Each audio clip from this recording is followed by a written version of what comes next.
Pledge our firm allegiance, our promise we renew.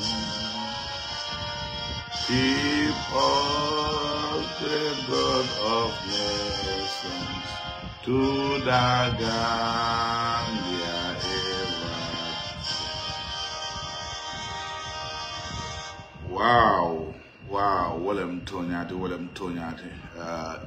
Jube lal la moy lal nal ba jube kar rek na pour ka alnininka fa mbe audible lene. Are you hearing me loud and clear? If it is not clear, tell me yes. If it is clear, let me know so that dunno kacha kono we can get into the nitty-gritty of today's life. If anybody out there is hearing me loud and clear, can you say yes? If it is audible, can you say yes?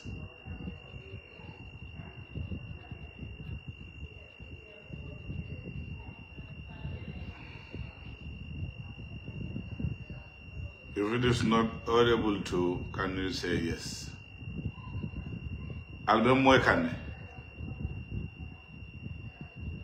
Loud and clear. Before I get into this program properly, I just want to play a short music for Baba, our Baba, Gambia's Baba.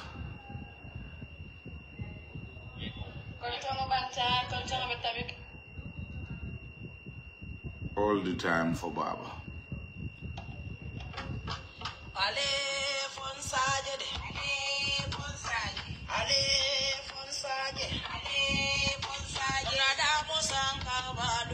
Ale Fonsaje, Ale Fonsaje.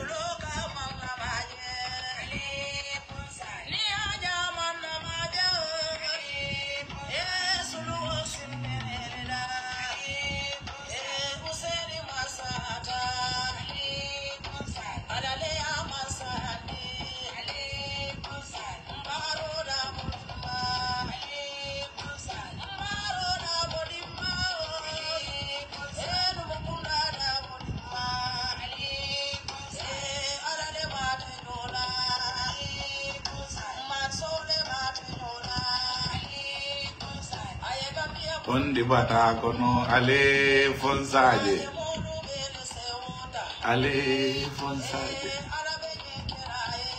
Yes, the volume is Manchester. I know Manchester is very correct. We dealt with Chelsea. Ask them, they know we are very correct, very, very well. Thank you so very much. Thank you so very much. akata famoti amanke nyinoti me nati jambi. Yeah, I need one, but these days surely I need one, but these days surely we'll have one. But Mengena Kumara, let's get into the nitty-gritty of what I wrote. That is the 𝒂𝒄𝒄𝒆𝒔, Ministry of Trade, Integration, the Finance Ministry and the Central Bank of the Gambia. Nyeng lawkun tambilal molia moile dia mol nin kibarol bota dulalto nin dunia labang jamane labang kibar bunda janjan dulalto men bota the republic safirol keta kayitandi ko manel men keta anin ko men keta mel nin silo manta na banko la safaro to anin banko la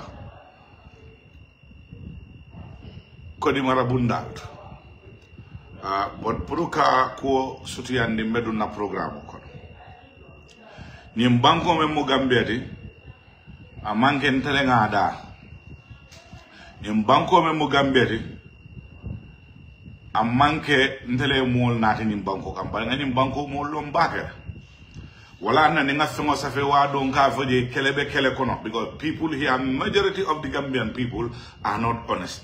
They will always get at people for no just reasons.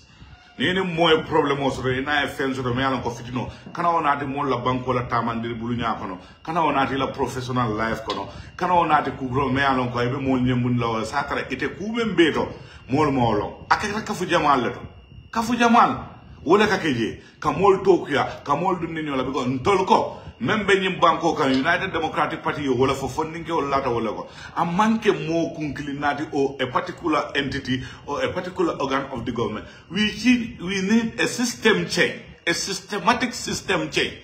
It's not about targeting people, targeting individuals, targeting sections of our civil service, and you let the other people go. The responsibility solely and wholly goes to the government of the day. Because by their actions, legally, as a president or as a government, there are certain things that are within Ikafole all the time. They are legal issues. You have reservations, you have limitations, you have jurisdiction. But the most important thing that all the time people will forgo is omissions. Omissions in the sense that when you are at the helm of power, when you are the president or you are the sitting government, you can use all the other instruments, but the most important instrument that you will always neglect is omission. Things that will happen under your watch, under your supervision, under your system, that you will not be knowing, or you may know it and deliberately ignore it. You think you are not directly involved. No, you are liable for those actions. You are liable for those issues. You are liable for those mistakes. You are liable for those missteps, because it is your responsibility to know what is happening in the country, in the government, and the way the country is run. So those are called omissions. They are liable, things that the government, the president will be liable to for anything, including legally to mount a probe into him later or to take him to task, depending on the severity of what has happened. But now, I'll get into the nitty-gritty. That is this 𝒂𝒄𝒄𝒏 and the Ministry of Trade, Industries and Employment issue. Yes, definitely, Gambia like problem moment wale mol nyantaka falling. Tamandir bulnyal nyantaka falling. Hadama dimol belbe palasol to. New tamandir bulnyam falling. Hani mo jumale natijang. Hani malay ko na den ka fale all the time. Ko brings more bonding in America. Yentol Gambia all be chika am Gambia yen samba America with the attitude we have nimma falling. Within 6 months, mbe America turn to Gambia. When within 8 or 10, 12 months, American always will try to improve the Gambia like something like the United States. It's not because of Bankola geographical location or Bankola endowment law, more like Daji Kola what.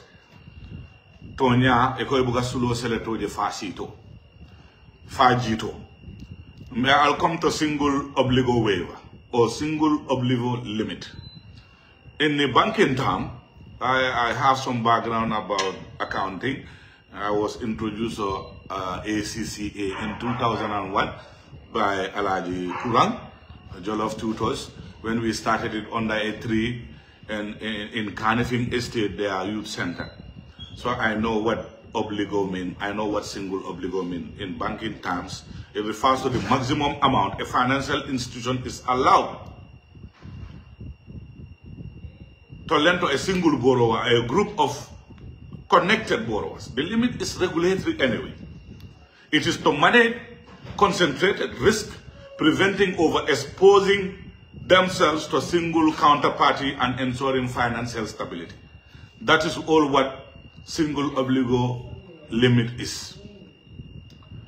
In a nutshell, it is a regulatory system or a regulation that the central bank, that is the banker of all banks, commercial bank, put in place to regulate the market, as it is a norm worldwide under the Basel Committee guidelines that the single obligatory limit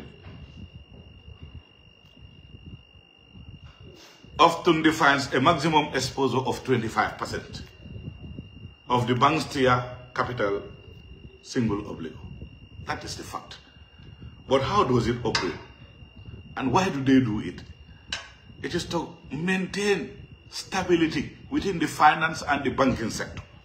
That is the regulation. That is why that the way people treat matters, I think some of them are taken too personal. With all due respect, we want to have the best system, preferably in this country. We want to have a better country. We want to run this country the way we expect it to be run. But with reforms, only with reforms is that feasible. But without reforms, that is not feasible. Definitely. When we look at this 𝒂𝒄𝒄𝒏 saga, I think I will not agree with anybody when it comes to mismanagement, corruption, biasness, easy access to cash, easy access to funds, especially state-managed funds. I say hell no to that. But we should not forget one thing. The entire Gambian population for the past 5 years have been crying foul that this government is not doing enough to regulate its market. The government is not doing enough to regulate the prices that are getting so high in the market. That is the hiking of prices that for the layman in the country and the poor man out there in our remote Jara will not have access to buy a bag of rice, and the price of basic commodities are to the detriment of the businessmen who are always increasing it without any tangible reason. So because of that, the Ministry of Trade, Industries and Employment, or Rural Integration, is tasked, and I think it is very late in the time they stepped up to grant certain businesses certain privileges to ease the burden on the Gambian people. For me, I give credit where credit is due. I will criticize where I need to criticize. The president's nephew, Amadou Sane, supposed to know better that he has the right to engage in meaningful business that will generate profits and dividend for him and his family. But he should not also forget about conflict of interest, especially when it comes to dealing with government agencies, dealing with institutions that are within the government, with the access he has to the helm of power, that is the presidency, #1 man in a parade. Amadou is supposed to know better that there are certain things that are off limit for him. Definitely, yes. But the timing, I will talk about that in this agenda. Timing of everything is important. All these things were happening. We were hearing rumors, but we have never seen where it was reported and the report came out to say this is what happened from A, B, C to D. But now we are getting this information after Mustafa Dabo's revelation about this 𝒂𝒄𝒄𝒏, JV, and central bank issue. But where I want to come in the mission statement of the Central Bank of the Gambia, we should all understand, is to achieve, maintain price and exchange stability, underpinned by a sound and a vibrant financial system to encourage and promote sustainable economic development and growth without putting the country at risk. Because whatever we talk about here, we're going to talk about the risk factor. What is the country going to gain from it? What is the ordinary Gambian going to gain from this? Definitely, as I said earlier in my statement, the president's nephew supposed to know better that there is conflict of interest in whatever he does. So whenever he's doing anything, he has to do it within the remits of the law that will allow him to do things legally without implicating himself and the first family. So obviously, in the manner in that which is done, I'm not saying it is illegal, but it has a moral implication. And where moral implication comes into question, you talk about governance and good practice. A norm that if anybody wants to develop a country, you must bring confidence to the people. You must treat all the Gambians equally, but not to give easy access only to an individual for his individual benefit at the detriment of others. But the question mark is here, whether the Central Bank of the Gambia, we are doing this only for Ecotra or win-win, Mr. Kebe and Amadou Sane's company, or they were doing it across the board for many other different people. I did my own research because whenever there are issues like this that come out, I don't just sit down and start calling names and start pointing fingers and start blaming others. Because I know the way this government works, this borough government, there are too much infights.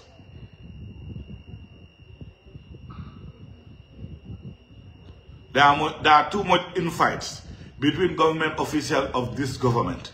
Sometimes a brother will like to see another guy in trouble because he thinks he might be doing fine or he's a threat to him either way. So this 𝒘𝒘𝒘𝒘, when you fight somebody's fight that is not supposed to be your fight, you normally lose the battle, because at the end of the day, the purpose of your fight will be understood and people will see you the same way they need to see you. So by pretending to be good or fighting for the country is not important in this case. People who are genuinely talking about this country's economy have been saying, people like me and other people for the past 5 years, that this thing is not going fine. It's supposed not to go this way. Let's try the other way. And they were not listening.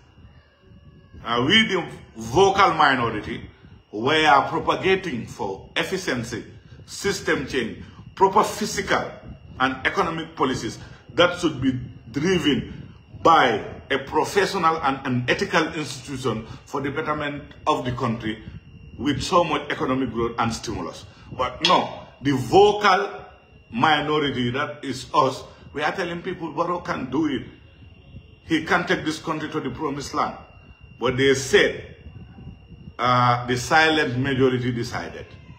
And now the silent majority is turning to be the vocal majority, and the vocal minority before turns to be the silent minority. This is what is happening right now in this country. Everybody is crying foul. But whether in the manner in which it is done, the only thing we'll say is supposed not to be done. We're not supporting it.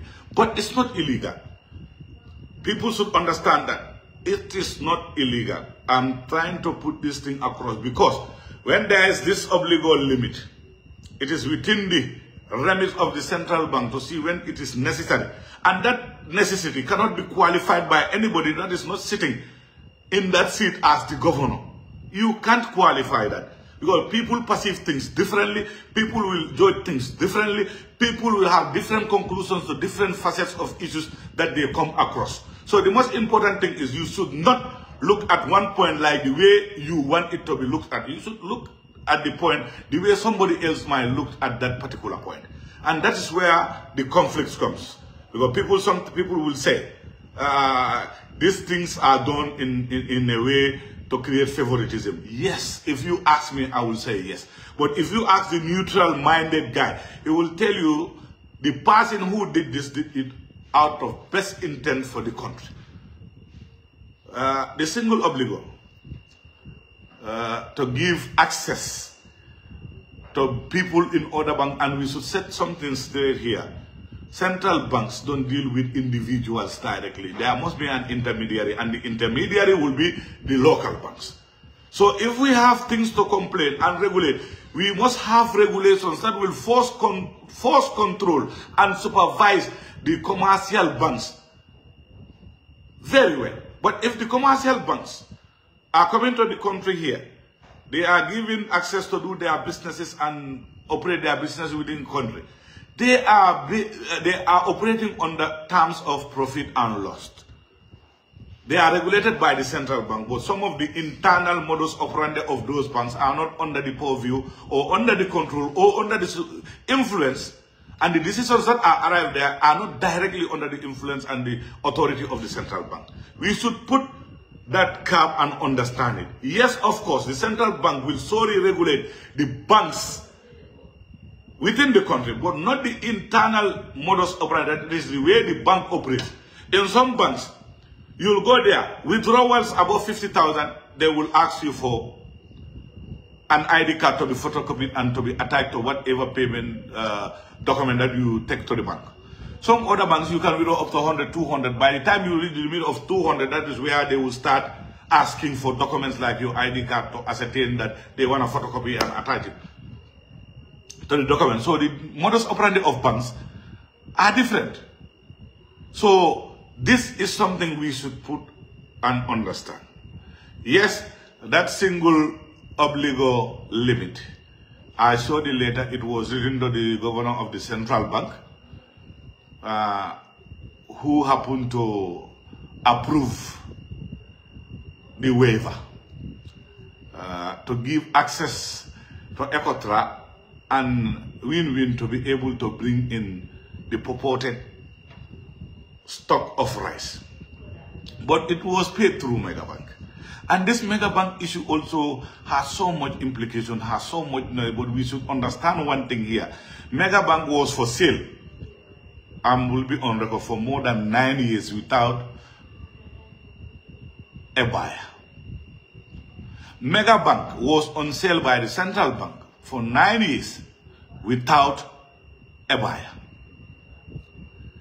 And after getting into administration, when the bank got bankrupt, we should understand that the government spent 600 million on Megabank and the central bank spent 300 million to acquire the bank. And when banks go bankrupt, there is something called the good bank and the bad bank. The good bank is when the central bank inherits the accounts and the cash flow, the properties of the bank. That is bankrupt, that is Megabank. The bad bank is a form of asset recovery and management of the bank's liabilities to its customers. And those things also have many implications. In those days, there was an asset management recovery commission, they call it AMRC, but now it is not under that. Because I saw some people writing Asset Management and Recovery Commission, but just to rectify, it is called CAMCO. Now, that CAMCO we're talking about is an international renowned firm that is very responsible for managing wealth, properties, and recovering assets. It's called CAMCO. For people to understand and differentiate the two, the MRC and CAMCO. This is the difference. But just to put the record straight, these are very important issues that we should understand. We should not mix apples with oranges. Like I've said, in this country, 𝒘𝒄𝒄𝒏𝒆𝒍, Minamandika Council, Molka, Nyo Noma Bakele, Ni Laftaka system or Taika correct. Ilaftaka central bank Makoi, Nimmen Silo Manta, with the new access to information bill that is passed. You can go to the central bank, you have a system of requesting for information. You have a system of holding them accountable. Here, nobody is above that remit of not being accountable. Everybody, one way or the other, you will be accountable. Very well, but that doesn't mean that people use system and people use people to fight other people. Ngo, ne men ne boise the problem also to ta central bank in our face. Nina another issue sort of outside his job. Go and face it. But the Gambian issue should not be used as a scapegoat to attack each other. Ping pong all the time. Ngajim father, Allah bulaka mansakunda use and Allah parazol te kelebe kele kono activate. Because the problem is Amadou Manya Nagin Kela, Amadou Mo President Obarindingoldi, he's supposed to know. Adu Melbe o Ministry Bundalto, because Central Bank Kajeleko, Nenim Kobe, they are the executors. It's only about execute ka. But I can follow me to the Nim Kolka pass through ministries. I can go Ministry of Trade. I bought Ita Finance, I bought Ita Central Bank. So I know the endorsement no the bank also may have a private bank, Safiro Pur Central Bank, put your limit on your move. Near limit on your bondi. Then you look at it because million came full of water until the family la water menna. Bank sol ko jo deposit pour kata Central Bank. So ni single obligo limit. E ka dundi men kama wala mko ete la million came full of membelari. Ni te ko ebe loan deal la mola mentam bita million talula. Ete mun security le soto ko. Ni o million talulo manjo. Ete bo bondi no le ete la okodu to nyadi. Pour ka Central Bank jo no wala. Pour ete la bank kana financial loss sofano. You cannot do it. Ima soto ima sembo soto. Wala na niyo kata. Jama e kanin safe pour Central Bank yo waiver deal. But waiver fana e kamene jube janibe kumo fala kumoto. Waiver is illegal. Pour ka le Central Bank la acto ye wo sombo sotole aya di la pour ka wo we wata ka dino mola la comme ndi mo le la fengol na ni banko kanjang especially ndol political party abuka kede bari mba folal abuka kede ko man sakunda abuka son nakela even all campaign material supposed to have a duty waiver because inata pour kate fawla inata pour political party o political party ka namo jole e ka tax jole man sakunda so ni la bagasol nata men nata pour political la imanya nakajo bari ñim banko kam kumba bu am de anen kumba bu amunde wala bitam mol bu ka sonna tonya fale kat ñoo kelen do la roy bet ñoo bayn do la gambe la problème o ku savalde na fikiya faham balia anen hasidia wodoro ñin system change men ka fo dol ka fo dal to amam fute ko dol be man sakunda fale ngo fala aka fo dal to amam fute ko jam mol bebe la poso le kum faya kun jam mo be kun killing ma be ba famole jam ntenga wala cross because neni dia mol cross neni call be at the end of the day tafas buka be because munatina it be kelo men it was never genuine, it was never for the Gambian people, it is for you and somebody else that you serve mole adi den mol ka compromise people will mele alon ko mol la tele ke fan compromise under no reason, under no duress because of their selfish interest. If you want to hold people accountable, now after mole tilim banko kan tilimbalia is a whole set of issues. It cannot be limited to only a few people. It has a system. Nita men kana ka o system o raika visit. Ni ebulandi o tilimbalia kono e banga for itakela. Idate tara tilimbalia kono. But the moment it fonka start, you start the system of manipulating. You start the system and the cycle of corruption. It never ends and it will never end. Alinga tonya fonwe. Because no one thing single obligo ni. Tonya ngani men fo wala mtema corruption o kondor mal laval. Because nadam benim banko kono te mol be botalen ten. Wala ya sabu wala mde sun sulu to le siata banko kam. Sun sulu to le siata banko kam mol katara ku kilin ne nyal be nyokono ngani yolte nyokono. Wala be keri nyim banko kam. Mol katara do ku dla kilin katara office kilin nyin dobe dinko sin na nyin do ba sal nyin dobe dinko sin na nyin do ba sal. Because nyim mel be ka boy ka bodla kilin ba ni wol mari be o system o kono ntol bukana je kuma ka foje. Foni fundida. They come out, condemn a system in which they are serving, they resign or they quit because they believe that it's not correct. People don't do that in this country. Why? They will always be in this system until and unless when the system is showing them a frown face or is not favorable to them anymore, that is the time they will come out and whistle blow and say this is not correct. This is when you were there, those things were not correct. Why didn't you say it? Things that have moral issues, things that have moral implications doesn't mean that they are illegal, though they are something that obviously there is a foul play. That is the morality issue. Favoritism and biasness is not to be condoned. But Kamul blame, institutional blame, they are executing their duty. Go. I want to ask all of you here, do you know what is happening these days in the United States of America? I want to put this on record. Let everybody hear it outright. The U.S. Federal Reserve, one of the governors of the board is sacked and she has to use the Supreme Court of the Gambia, America, to block her dismissal from her position because Donald Trump wants to reduce and is pushing to lower interest rates in the central bank, Federal Reserves of the United States. You know why Donald Trump is doing that? Because there is a benefit for lower interest. It is a stimulus to boost the economy, to boost it, and lower inflation. Because since Donald Trump came to power 7 months ago, he cannot lower the inflation of the United States from the desired below 20. It is within 23, 22, 27 and is getting higher. So because of that, he is pushing for lower interest rate in the Central Reserve. You know why? To regulate the economy, to provide stimulus for the country, that is the businessmen. So it is a normal regulatory system that all governments must employ when there is a situation in the country. And the Gambia is no exception. So people should understand that the central bank has that within their limits, within their purview, within their limits, to give single obligo waiver to people who have gone through the process. Whether the process was done properly is another question to be asked. But that is within the mandate of the central bank. And that is nothing illegal about that. The only solution and the only thing that the Gambian people can do is to unseat Barrow come 2026. Holistically, when you look at all this situation, there are lapses along the way. There are things that are not going normal, but the illegality surrounding this ECOTRA, CBG, and Ministry of is very minimal. I will tell you, frankly, where credit is due, let's give credit.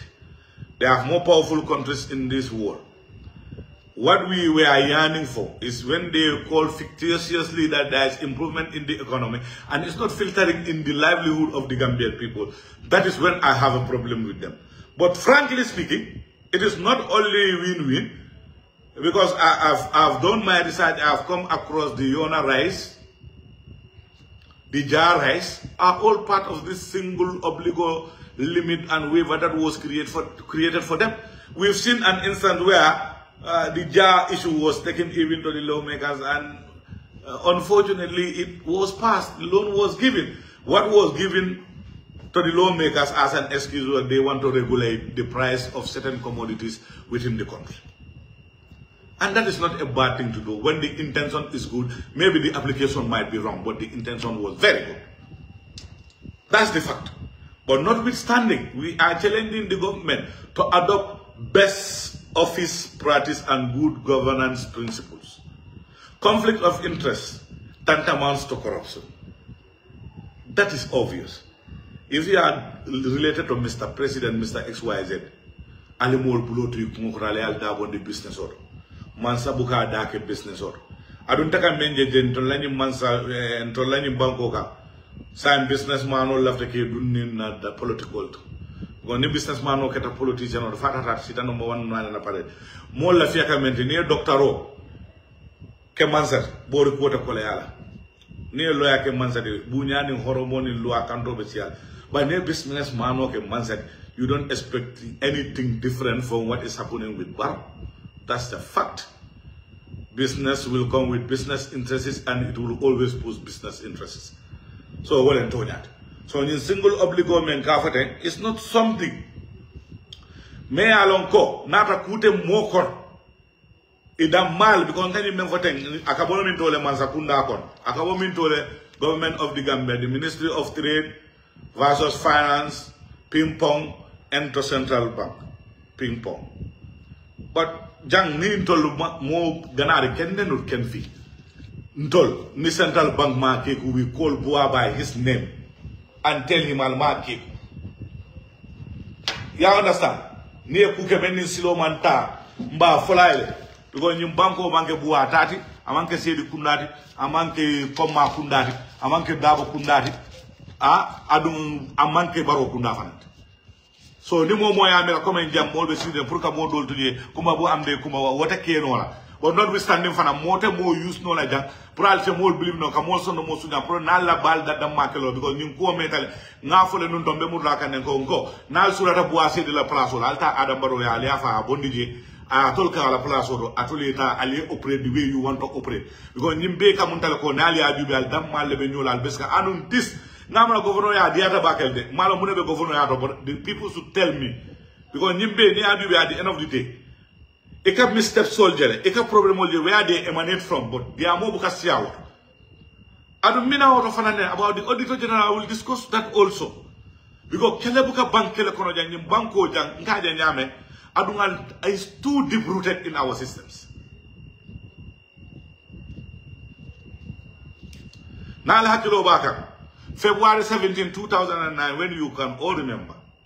I will give you an example of this economic stimulus, of the reasons why they are done, of why we are not exceptions to it. Even the most powerful countries in the world are doing. February 17, 2009, Obama signed an American Recovery and Reinvestment Act. Because he has seen the economy is shrinking, the worldwide recession is coming.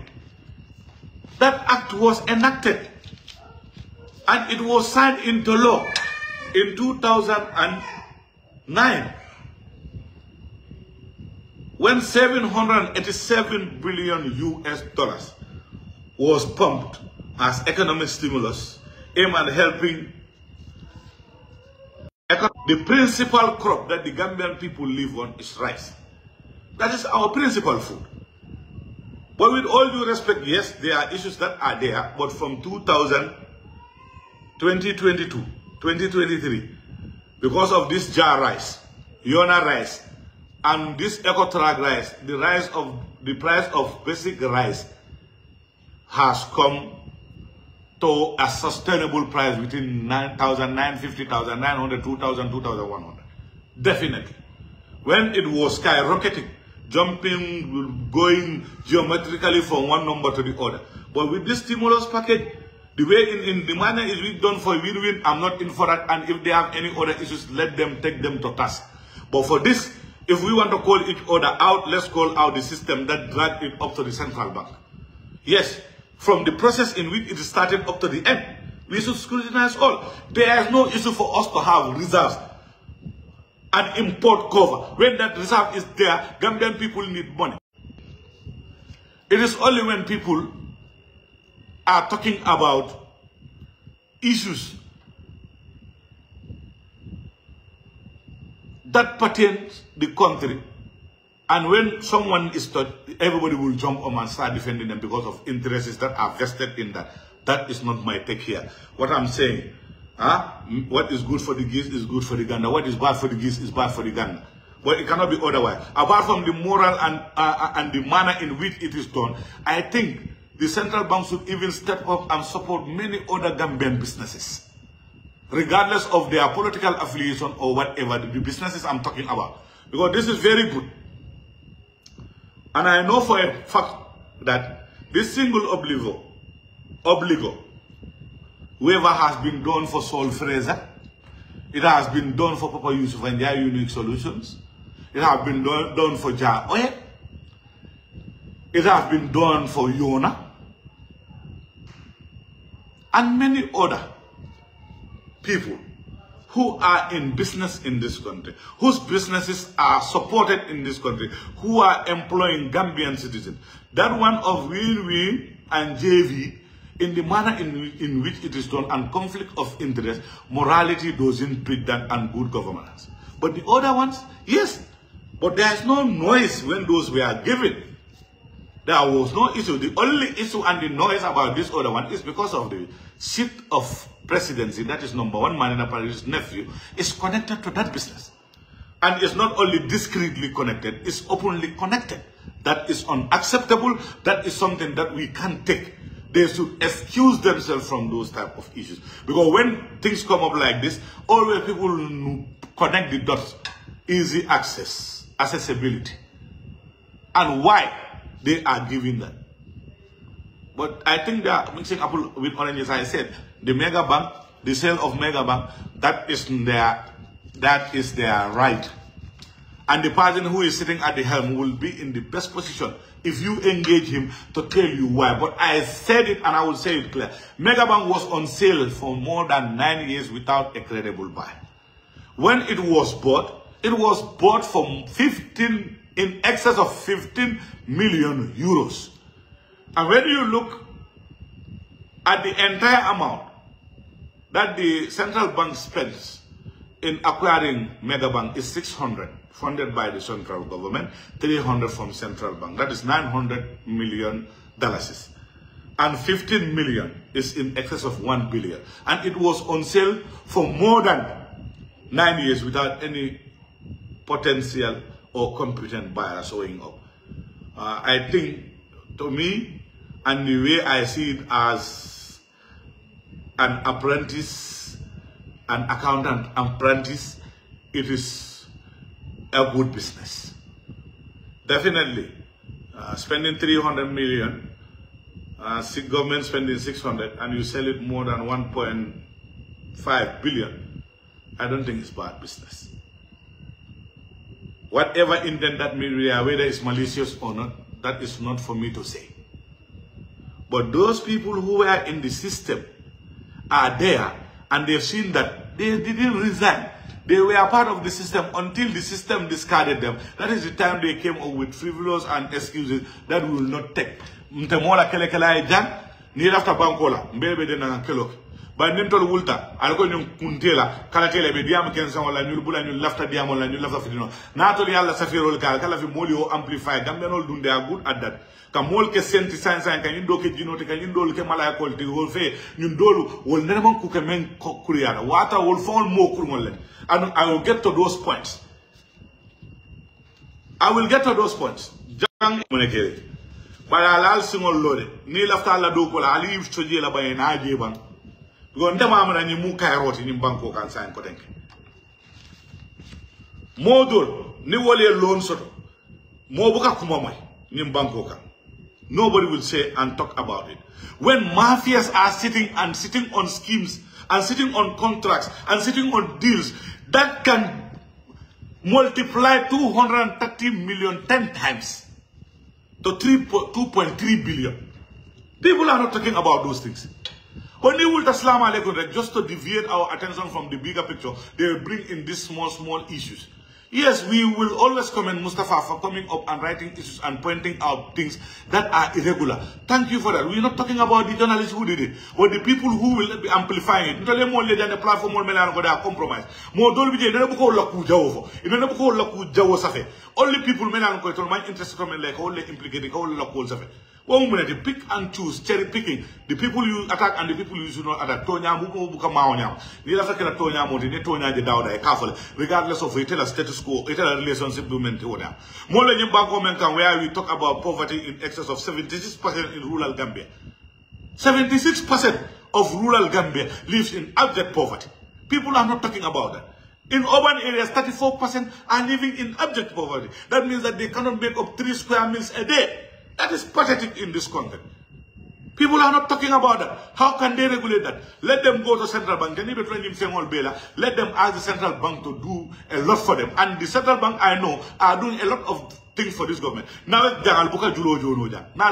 central bank. Government cannot pay salaries. Central bank. Your obligation with other companies outside the government cannot hold it. Central bank. Fertilizer manna, central bank. Manu manna, central bank. Korike.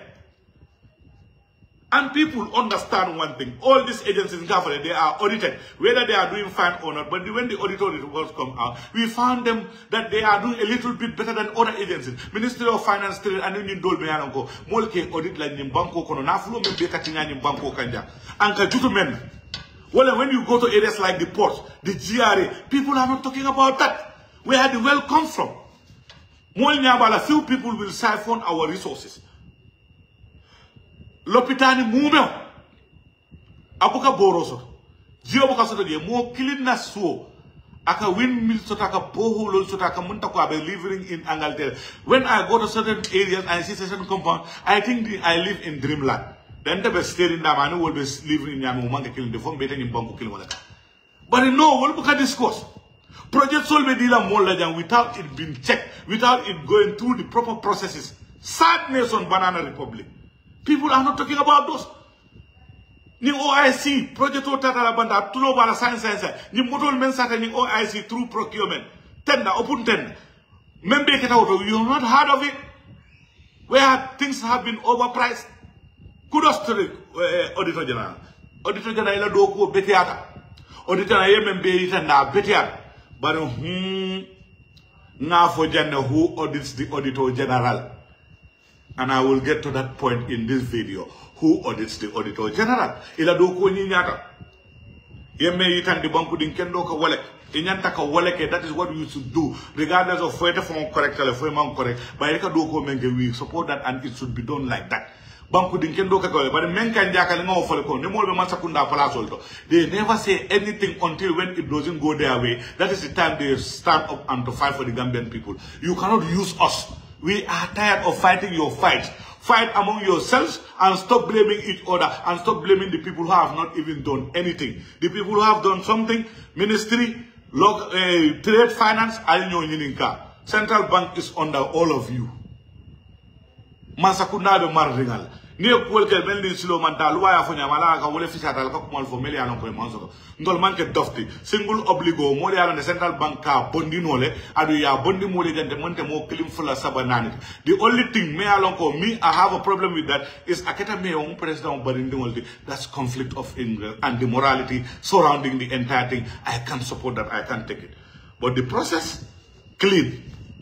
I give it clean pass. The regulation, correct. The way the bank was sold, the process after 9 years, you cannot leave a liability for 9 years. When it is there, you have something that you can grab on and have a little bit of to reinvest. You grab it. That is what people do. That is what economists do. That is what a government does. When you want to have a sound and a vibrant economy, that is underpinned by a very vibrant system. That is what you do. Prudent financial management. Yes. My friend, then tell us, the Accountant General was not doing a proper job. The Auditor General was not doing it because the Auditor General is supposed to be auditing all these institutions. And the Central Bank is under auditing. They will always be audited. And the auditor that audits the Central Bank is appointed and contracted by the Auditor General. That is a fact. PKF auditing firm is Panelcare and Foster's. Because you have many auditing firms in the world. You have KPMG, you have Deloitte, you have EY, and many other ones. But the most renowned ones are these ones we're talking about. Credible institutions that have an unbeatable track record. Do you have the capacity to audit the Central Bank? But when we're talking about PKF, that is Panelcare and Foster's, they have the expertise, they have the manpower, they have the know-how of auditing big institutions and banks and central banks across Africa and other continents. But whether the Auditor General himself has the capacity and the human resource capital to audit the central bank, that is what people should ask in that endeavor, not the guy refusing. If somebody like me knows what I am doing, you cannot have two auditing in one place. The first auditors that came are the PKF, sorry. The PKF guys are contracted by the Auditor General. If you want to audit them as the Auditor General, now terminate the contract of PKF and you go and audit them personally. If you have the manpower, do it. We want you to do that for us. But we don't want to see it as you are picking up a fight with the government of the central bank. Or you want to pick up a fight with the central bank, reason best known to you. And I will come to that later, bro. I have packaged it for everybody here. The good, the bad, and I will give you a credit to you, Baro Jaram. But Baro, you misstepped and you did something that you should not do. But this man called Mr. 𝒐𝒊𝒏 was in the midst of an auditing exercise that involved a lot of billions of dollars belonging to the Gambian people. Even you want to do whatever you want to do to Mr. Cisse, you allow him to finish what he does and what he starts. When he ends that and finishes it, you can do all the things that are legally given to you. Because the president has the right to institute a panel that must include a high court judge, the ombudsman, and a member of the Public Service Commission to be able to audit the Auditor General. But the Auditor General also should understand that what he is doing is within his limits. He is empowered by the law to do that. But when he was replaced, the last thing he did was supposed to be the first thing he does. That is to look for the rest in the courts. Two wrongs cannot make right. Barrow did something that is illegal, that I would say is unconstitutional, but that doesn't warrant the Auditor General also to take the laws into his own hands and do something contrary or the same like what Barrow did. Yeah, these are things that is hindering our growth as a nation. So what is the problem with this case? And what is the conclusion that I have come across after my own analysis? After dissecting the moral issues, the conflict of interest, the biasness, and the 𝒘𝒐𝒊𝒏. I've seen a scenario in which the Ministry of Finance is not pulling well with the central bank. Reason best known to them. But I've said it earlier here. If CDK has a problem with BUA, let them settle that score outside, because I've seen it's a problem. I don't know what have BUA done to these people, what the central bank have done to these people, because of issues and scandal within the government. And that is always triggered by people within the same government against an institution. It's like a scheme now against the central bank from different government agencies within the same government. Munam nyinti ni kelobe kering al dama gen go bua ni lafta afoyko ye ne la palaso ta pour mol muel tahaba because momo ni ke palaso to ke ni sondo mole bulete lafta ka menke yo okay, you decide and do things according to what you think is best for the country. You should not be calling people, when you call yourself a bureaucrat, when you call yourself somebody who is competent enough to man your position, and I'm employing the government to do what he thinks is right. The moment he stops doing what he thinks is right, he should resign and leave our post. Or else he should continue doing what he thinks is right, not violating, not trampling or being biased for anybody's sake. If you compromise that, you will compromise this country, because we know what is happening. Now they've checked and they've taken all the monies they can grab from all other people and all other projects and agencies. Now they've turned their eyes to the central bank. If you allow them to get there, posterity shall judge you, Mr. Cisse. You and your team. Don't allow them, the wolves in sheep clothing. Don't allow the owls. Don't allow these lions and the lionesses who are there to devour your caucus and that of the country. Leave them to do whatever they want to do with our center. We say hell no. That's why these documents, when I came across it, if things that are documented, they are done and they have not been done before, I'll have issues. But things that have been documented and they have been done for other Gambian people, other Gambian businesses, the process in which it is done, I will question the biasness, and the process in which the Ministry of Trade and Finance made it easy for Amadou is questionable due to good practice, due to conflict of interest, due to the unchecked powers. That is absolute power tends to corrupt, absolutely. That is called unchecked power. We don't want a scenario we don't want any scenario like that.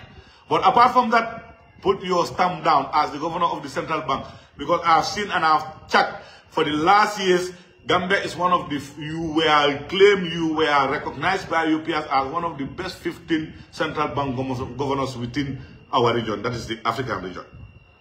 And I've seen inflation in other countries, I've checked it.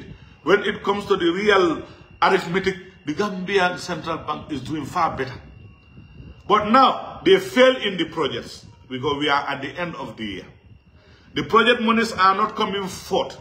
The GRA, when the monies that come in, will always go to government coffers and take care of government bills.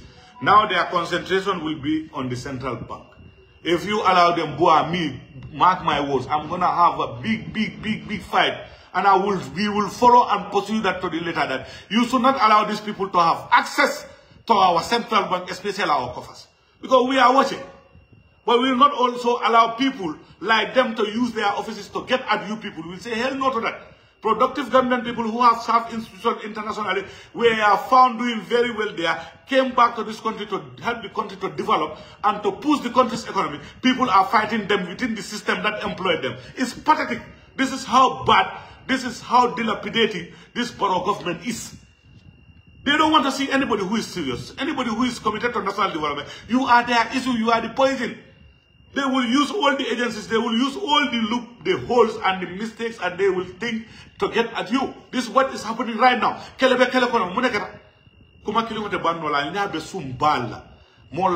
Is mortgage. Business is not moving. Gambia is down for plane, because planes cannot even refuel in Banjul. They have to go and refuel in Dakar.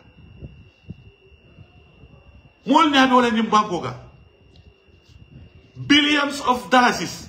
Mol nyabala be dunna dulato mol be mol procurement kele be mansakundala kodota le be fengol inflate la mo buka femfoji.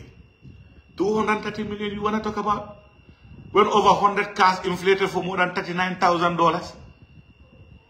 You know how much money is that? Multiply that by 100. Muna bekeri. Gambian old dungan kuma kilimfali. We are good at that. Ne moye diamof même kafo albuke la moy wala de atol la interest movement alcohol don ne nom abem be buluje kulu kan sumnale nim banko la tinya abem bele nim banko la da abem bele ban sa kuma kilim fala te no la nim banko kanja. Mr. Cisse, thank you for exposing the government. Mr. Cisse, Auditor General, former Auditor General, thank you for doing your job diligently. But Mr. Cisse, I will come to you. I will come to you, sorry. Mr. Cisse, being the watchdog of the government and doing your job accordingly doesn't exonerate you doesn't exonerate you to be checked also, to be accountable to the people who always praising you. I will account you and I will cross-check you and I will put it to you that yes, you want to audit many people. But have you ever thought of people who want to audit you? Are you incorruptible? Are you anyway better than the people, some of the people you are investigating and auditing and putting their lapses, their embezzlement, their mismanagement to light? That is a multi-million-dollar question. Because I've seen in the state that you claim to be wanting to investigate and audit the central bank. Carry on, but before you investigate the central bank, the contract that you have with PKF, Panel Care Fosters, you are the one who gave them the contract. Terminate it. If you think that you have the human resources capacity, you have the capacity, you have the know-how to audit the central bank. We all know how central banks works. To audit them is not easy. That's why you seek for international intervention and you contracted an internationally renowned auditing firm. But if you want to do it, it's fine. But what we want to tell Bua and the team in the central bank, the Gambia has lost all hopes. For me, I've lost all hopes in the system. It's only one system I have hope in the central bank. Don't allow it to be controlled by the mafias. Don't allow it to be controlled by people who are hungry wolves in a sheep clothing, who have meant no good. If you know all these issues are going to bring you some issues of like claiming that you are this and that, stop helping anybody out. But one thing also I will tell you, you cannot stop helping the country. If there is a mayhem in this country, you do not exonerate yourself, it do not exonerate me, it cannot leave anybody behind. So do the needful, competently, with all the iota of strength that you have left in you. Because you left greener pastures to take care of the Gambian situation and work for the country. You will always put that at the back of your mind. You are not answerable to anybody but to your conscience. You are not answerable to Barrow and his cabal but your conscience. You should not be answerable to anybody but your conscience. That is my advice I have for you. But let me tell you something. We got you covered. and the entire system that is trying to protect the Gambia, we will not allow you to be devoured by people who have ulterior motives. We know this country very well. Kelebe kele kono nal sulata palaso ali bot faya dial. Nal lafta pour aleke moti mele alonko. Atol be kela multi mendi atale central bank al sake nal lafta wala ala do ko apply ba. Ale mul tahandi in dia mul. Ale mul tahandi in kelebe kele kono is too much. Within 3 years, every time when we say anything, scandal in central bank, scandal in that. When you live in scandal, live by scandal, and live cause scandal. But when you go and do your auditing, whether it's forensic or whatever, you've not seen anything. Can you bring us proof, please? If you can bring us proof, leave 𝒂𝒂𝒏 and his team alone. Leave them to do their job. They are the only, I tell you again, I will tell you, me, I don't have trust in any agency in this country, apart from the central bank. And secondly, they are non-discriminatory and non-affiliating approach to people when you go to the central bank. It's second to none. I've visited all these workplaces. They will show me I'm opposition. They will show me I'm not needed. They will show me that the high and mighty are coming here and they get whatever they want to get without even putting into consideration who I am. Like I'm a Gambian citizen. I have every right to anybody who has any right to do anything anyway. I've seen only that in that place. But yet still you want to break that system. You want to break that place. That is the place that is covered in this country. Nangafale suturome many banko and central bank. Any problem on me people will not know it. I know it. And follow IMF. They have complaints. Why do they help the government pay salary? Why do they buy fertilizer? Why do they help others to take care of other business issues? That will have a very determinant impact on the livelihood of the poor ordinary Gambian people. Albuke miran to laban, ntol membuka friends soto no mfam, ntol membuka contracts soto no, because people like us, hanel after do kola dula to because we are marked X by the system. We've been fought, we've been denied, we've been chased around. It's only that place that you know all Gambians are equal. That is the central bank. I know. I am telling you, it's not something I'm joking about. But the rest, no. So 𝒂𝒂𝒏, put your feet down and your team. Don't allow these wolves to come discourage you. Whatever they want to write, let them write. We know some of them, the things why they write, they don't even mean it because they want to be there. They want to be in your shoe. If they are there, the Gambia will be doomed. Gambia is finished. Ni Gambia finished like that. Be finished like that. In central bank, you will be dikri wall. Alial nyalola central bank, 100 bank, Haiku joke rek. Halate ngane central bank this. Te duñ dé def lo xamné jaarul ci nguur amna num dé liggéeyé nguur amna nuñ ko dé doxalé. Ministry of Finance Trade, there are certain things they also, the central bank owes them. He cannot refuse them all what you think he can do. That is not also within the remits of the governor of central banks. Regardless of even Suneke, the fact them is conflict of interest. But it's not illegal. Illegality and morality are quite two different things. People in this country cannot even separate the person and his office. If you have a personal issue with the people in central bank, take care of that. That is your business. But their office, the way they are operating, it is not satisfactory 100%. It is not 100%, obviously. There is still room for improvement. But they are way better than any other institution in this country. I can tell you that. And they are not discriminated. To me, I don't say it to anybody, to me and many people, you know what I'm talking about. Gambian businesses who are not even part of the government. The Gambian businesses who are not even anywhere close to the government are getting support through banks, through the central bank. That is good for Gambian business. We've always been crying for, we want to create millionaires. For us as a party, political party, United Democratic Party, we want to create millionaires every 2 or 1 year. We want to create 10 millionaires through agriculture, investment, and production. It can never be attained without the performance and the contribution of a central bank. Anyway, but people are giving a deaf and a blind eye to that. So this conflict of interest I'm talking about, look at this scenario. The Auditor General is the one who contracted PKF, Panel Care Fosters Group, and its firm to audit the central bank.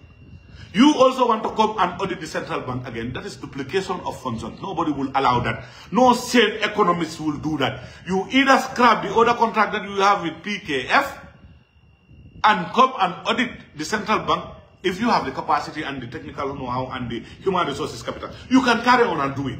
But without that, hell no, they won't allow it. If anybody know your TOR, you will not allow anybody to use any system to bamboozle you, to push you, harass you, or intimidate you into doing something that is illegal. It will be compounding an illegality and an unconstitutionality, and I will not encourage anybody to do that. That's why I say the police should be careful. If you are giving an unlawful order, don't make it look lawful. To create millionaires. UDP is in our blueprint. Through sports, through agriculture, through investment, through business, and through tourism. It's in the blueprint. So if any government does that, regardless of the status quo that Barrow is corrupt to the core, and the people surrounding him are toxic, if the agency like the central bank is doing well, why is stopping us from saying as it is? But they will use all one. Our political party condemns in the manner in which it is done. We will not attack an individual institution. And it is not in our write-up, it is not in our nature to do that. I will not do that. But as an independent, informed, ex-accountant trainee, I will tell you, there is nothing in that process that is illegal. It is unethical. It's conflict of interest. But it is not out of the bounds of the central bank to have a single obligo waiver. And they've been doing it for business. I said it here. Jar Oil, Jar Rice, Yona Rice, Sol Fraser, Papa Yusuf and Jai, and many other businesses also benefited from that scheme. And nobody's talking about it. Why this one will be special is because Adama Barrow is related to Amadou Sane. Amadou Sane is openly campaigning for Adama Barrow. So we're seeing this as another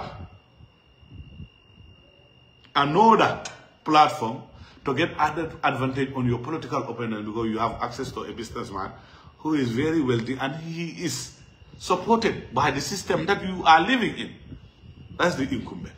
That's the fact. Like I said, Mr. Auditor General, thank you very much for what you did for the Gambian people. We really appreciate what you did for the Gambian people. But we're asking you, without prejudice, without any malice, I've done my investigation.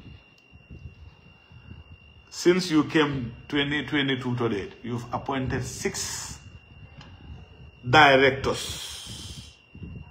Direct appointment. Without them going through the due process, Mr. Sisi. You have to defend that.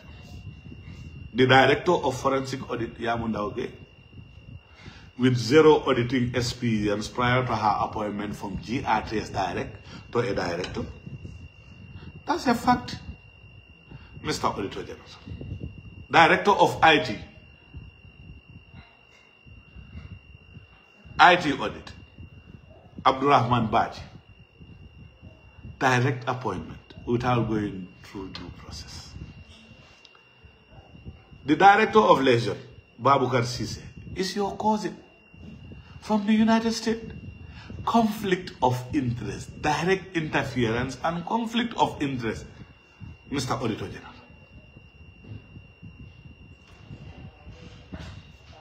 We want a proper system. We want a system that is free of corruption.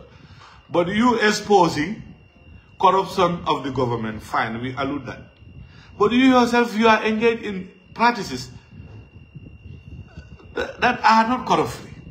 You can't appoint 6 directors from 2022 to date. 6 directors, direct appointment, without going through due process. I will repeat, Director of Forensic Audit. Nyawuru from DRT with 0 audit experience prior to her appointment. He has never worked in any audit capacity in the audit office. You just came, appoint her Director of Forensic Audit. Director of Leisure, Babukar Sise, it's your cousin. You can't deny the fact it's in the open. From the United States of America. Director of Quality Assurance and Management, Fatou Fall. Here is the trivia also. For Fatou Fall, Director of Quality Assurance Management, and the Director of Corporate Affairs, Alaji Dramé. They were from assistant manager positions in the National Audit Office straight to the director of their unit. They have skipped the manager. They have skipped the senior manager directly to director. This is what happened in the National Audit Office. It's a fact. Director of HR also, Alaji Song, within 2 years, he has been promoted from manager to senior manager to director. That means he has never spent 8 months in any position. I don't know what type of promotion is that. It's so geometric. It is like it's from the blues. You see this content? When you claim to be a saint, and people will aggrandize you, they will say you are Alpha and Omega when you have many questions to answer. It cannot be run like a family institution, Mr. 𝒕𝒉𝒂𝒏. And this is exactly what is happening in the audit unit and in the audit department. That is it. It's a fact. Regardless of the status quo or whatever somebody might think, that is a fact. When you call me names and you are found wanting doing more than even what I was doing, what will I call you? 6 direct appointments. Director of Forensic Audit, Director of IT Audit, Director of Liaison, Director of Quality and Assurance Management, Director of Corporate Affairs, Director of Human Resources. Are direct appointments. Some of them are your cousins. Not stopping there. The level of nepotism in that office is too much. Obviously, they will put their heads and they will put their life on the line for you. Modu Mariga, who is the manager of forensic auditing, is your sister's son. Is your sister's son. And Madi Sise is your nephew. And these 2 people are the most traveled people within the internal National Audit Office. This Madi Sise and this Modu Mariga. Because whenever this Auditor General is going, he has also many stars attached to him. The Auditor General has a secretary. He has a personal assistant and 2 protocol officers attached to him. When he is traveling, maybe in Dakar, before he goes, the protocol officer will go in advance. What type of expenditure is that? When we're talking about our mega resources, the people who are auditing our mega resources are even behaving like that. Cooking pot calling kettle black. His Assistant Auditor General has been sidelined for more than 1 year for travels. For more than 1 year for travels. If you convert and calculate Momodu Sise's travel in a year, you calculate the number and the amount of time he spends out in this country. It's nearly 5 months of the year he is always out. Every year. He spent nearly 5 months out. That's frequently how he travels. When you calculus, you add it up. The amount of period of time he spends outside during travels, when you combine it, is nearly more than 5 months of the year outside for only travels. What type of travel is that? What type of travel, what type of job will warrant somebody to travel like that in this country?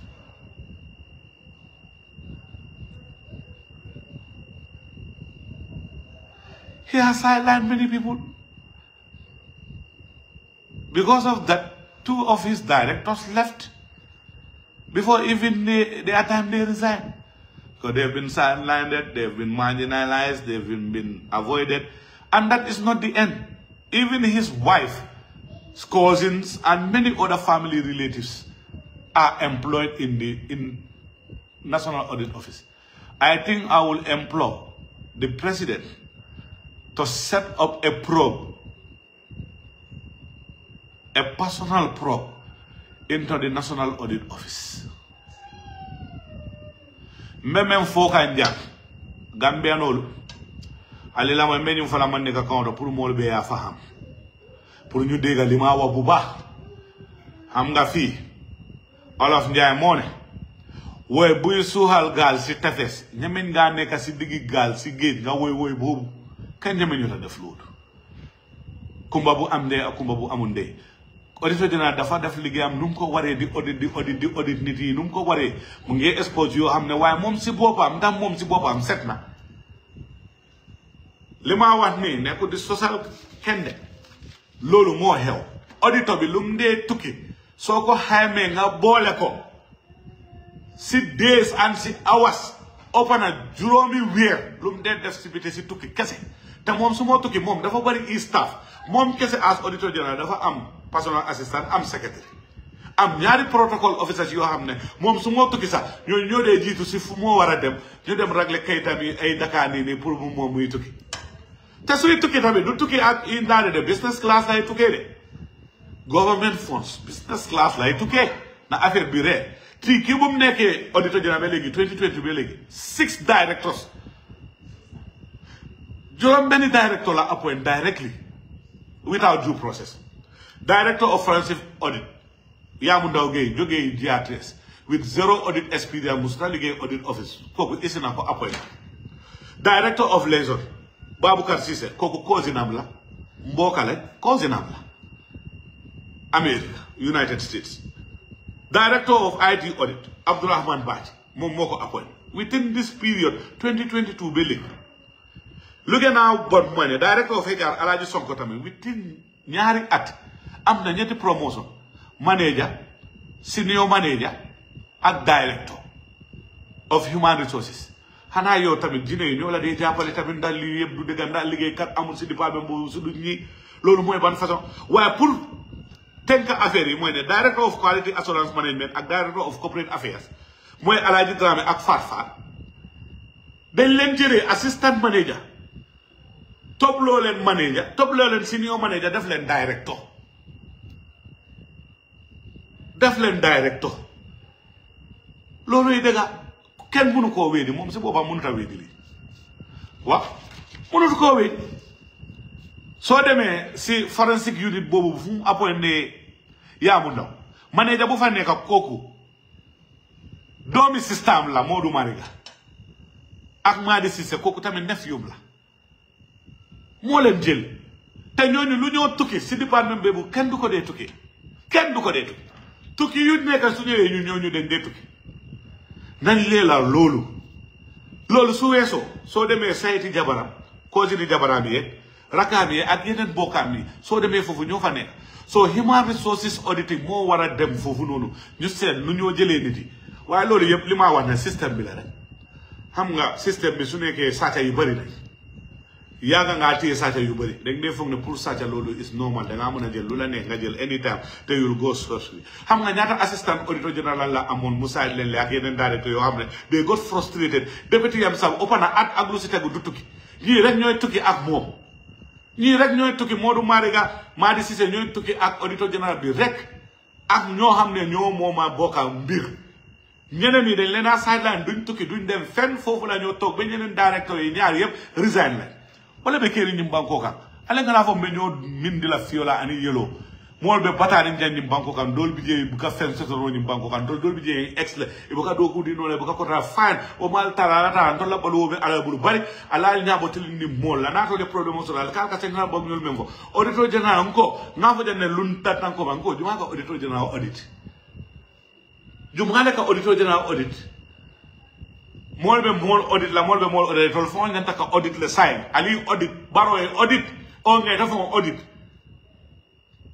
biko nyimbe ni anya nyimbe kake e ka je baro le fon la ha eta fana la yin appointment of recent ibe appointment mo men ke ani sila manta ben diate ka wolle appoint so wala na de moli la place o ma e ka mara men diate se appoint no kute kala wala no auditor general fana kabra sita saka e la kuolje department carré be ñene department ako mbadu ngasi ko dafa na min sestale say men diata ñim dole kala ka mol taka appoint kabrata sitani mi tema sandi sababu ci ko director wora wala appoint men diata mel ya lon ko ani silo manta tenna mankala nothing mankala ma advertise nothing a wulta rek ay appoint directly do bije wota wada ji ARTC ka fa ya mu ndaw ge awala ke forensic audit la director men ne man do ko ke National Audit Office director IT atele o appoint Abraham Ba director liaison Baboucarr Sisa ala cause le wote o bata America atele o appoint director of quality assurance management atele o fana appoint Fatou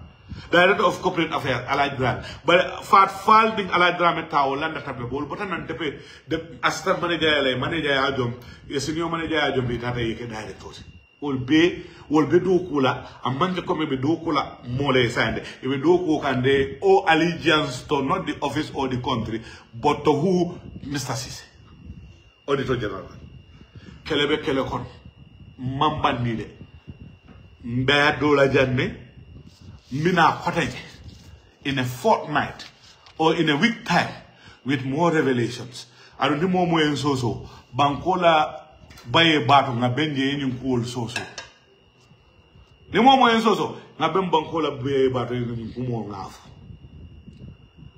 ko nal pal al hakilo be central bank place ka ala fo e bodi yal ke de barente sono sunsulu di yala jan go jan blaman correct blaman ta maka naman gawd ni ko man kata central bank fertilizer man soto central bank lopitano man bolo soto central bank tichol man jono central bank meldo nyaato alte ol sono la kayro la alte ol to diano la ni ko ko natale ol ko ke santo adu niaju be tata luwana fanno la wol buka ku ke melke o mi la symbol ti la it's within their jurisdiction wala nan ko ku sabale be kerinja mon janta ka me understand people have limitations,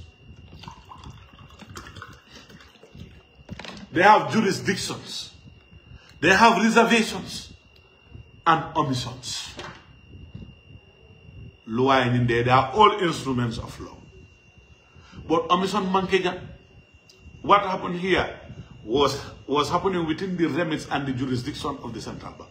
If the process in which it is done from the other end is obscure, the central bank cannot control what the mega bank does in their bank and who they gave loan to and how they gave it to. Nale, the central bank cannot do that. It will deal with the banks. The banks is their responsibility to deal with their customers and give loans to customers they think they can give loans to, but under the most stringent of financial laws and regulations. So yet still, we're not saying it's a perfect system, but it's a morality issue, it's a conscience issue, but it's not an illegality. It can be contentious, but solely it's not malicious. It can be biasness, but solely it's not deliberate. It can be favoritism, but solely not intentional. This is what happened in this case. And people should learn from this. There is room for improvement. People should take the government to task. But they should also condemn people who want to fight the battle that is not even Gambian, the battle that is selfish. Because I've seen a trend in which people who are not even non-Gambians are paying people to attack the central bank because they went through to get some of these facilities and they are rejected. I've come across people who are very bitter because they have not met the requirements. It was not done deliberately because they have not met the requirements through the banks that they have passed through. That's why they were denied single, obligo, waiver. But because of that, they take it up themselves that it's a fight, we have to do this and implicate and destroy the reputation of the central bank. When you destroy the reputation of this only bank that the Gambian people are putting their bank hopes on, then we are doomed. Because there's nothing in this country that is working better or properly or a little bit decently than the central bank. So when you do that, the international world, the IMF, and the WAMA, and all these other monetary agencies that are global and international are listening. And at the end of the day, if the Gambia is sanctioned or is done, anything is done to this country, we, the poor people, will suffer. The rest who have amassed and have their kickbacks in millions of dollars and in dollars will go anywhere they want to go and enjoy their money. Whilst we, the poor Gambian people, who are the representative of the poor people, the street guys, will suffer. nda kala no koten ke jam ba wulen ke far al do fatala nyul ma nal mam fatima an lin telem say an lin telem de because this enough is enough. This has nothing to do with politics. It has nothing to do with whatever. Ni mo mo men diate ya fo bari jang ali mol dandi mo le ala ne jambe nyame dem mo le bi di household de mela ko mo do la ko mo ne bu ka jaw ma safi hadi ya je bu ka botte bari they are hell bent on only one person on only few institutions ngawti ah ku jonkon dohot central bank ku tisoli central bank ku lifin central bank yow do wa bank do wa Gambia bridge do wa port bi lo xamne legi lañ ko job tokisi sand mining bi kickbacks in the OIC project, all these failed projects, all this acquisition of our this SUV trucks, when the police people cannot get mobility, they cannot get even pickup. When one SUV can buy 4 pickups for the Gambia police force. Under all those conditions, the military, people are not motivated. The hospitals are without drugs. You telling me this is the least problem we have. But at least the market we can buy now rice for 1,900. Yes, because Yona is there, Jai is there, Ekotra, regardless of their status, their rice is there. But stop giving our aid, the rice that is given to Gambian people for free. You sell them. That one, I have a problem with GGC. Stop selling this Japanese rice to us. It's a grant, it's aid, free of charge, FOC. Alhamdulillah, what? Never carry. But ni alo membe yot ka ni alo menke de yot ni alo membe ke yot even you suru saji mal membe la mansa kuna ko ne be land la karala ba ni wonde be kula le kay kaben tabite fo ko ka be donc la wol ngata dro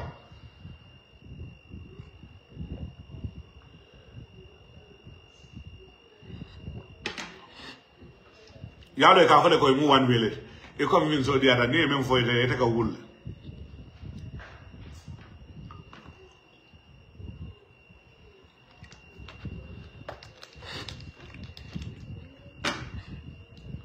Yes, Samu. That's true. Janga be wale nyama. Ika modol liadele modol bije wol they are tuned up. They are paid not to even propagate and amplify and disseminate decent information. That's sad how sad this country is. People will sit on information. Adi bukani kibar sifal bonde. Funny told they are compromised or a bonde palasol. Munana digam benol be place of a kuje même min silo man tatale be official kono e buka wisul blow ke resign honorably ni o ke dem fo molbe la moy la way ka sile foni la contrat ko terminate o ye bondi do ko la yetala sidi sanji jama yena ko ka funyo mo munana ka bi tebi if you are in the system it was rogue you didn't do anything about it. Don't disturb people playing victim. Don't disturb us. We will not take that. Yeah, Nando Busera. Nando Busera. Ali mol tuwai. Na wulta pititi patata. Modol to fon di ata gamenol dal. Al nyabe sumba katangol lela. Mele alonko they are empowered by the system, protected by the system, groomed by the system, and they work for the system. Ali al nyakaswal. Duka ali mol to al katantol bunda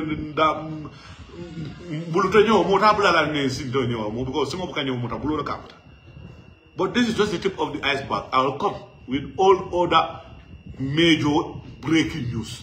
Breaking news there is factual, reliable, consistent, and undiluted truth, regardless of the status quo. Niano ye like, niano ye kana like. Yen Antoniat.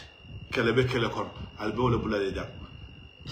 Ne amoy dawda man din kol khasum kanta jerejef jay jefati till I come your way next time. I'm saying one-way traffic. Thank you. I salute you. Thank you for watching and listening. This is General Mela aka Baba Langamani Keba Nyawuru Komma. Ngaje nyame, ngalo nyame, ngakiskisi nyame, nkafole nyame. Ha! Nino ntonya. Ntola baba alaji usido dapo. Ya tofo dawda. Deportation ekate. ratify lal natali kale ko wobe kala jawara mana Hussein Dabo jam jana commission wo commission la Hussein Dabo le commission la sele ba tambe du dota ko am bakala man tele nga be ken tele nga shortlisting ali fatan tolma. There is only non-credible reasons for hating this man. It's only his uprightness and he is free of corruption. This is the only hate against him. But it's a meaningless hate. But this guy is the choice of the Gambian people. He is the barrister of the poor. Yes. He is the father of the less privileged. He is the voice of the voiceless. He is a Mancunian. He is the guy who will usher us from the clutches of wolves, hungry people, corrupt people, and usher us to the promised land. That is His Excellency, the next President of the Republic of the Gambia, A.N.M. Usenu Numukundadawo. Praise the Lord. Hallelujah. I rest my case. Alhamdulillah. Rabbil Alamina. Fani nal benta ko tenka al nal badimma mela. Thank you.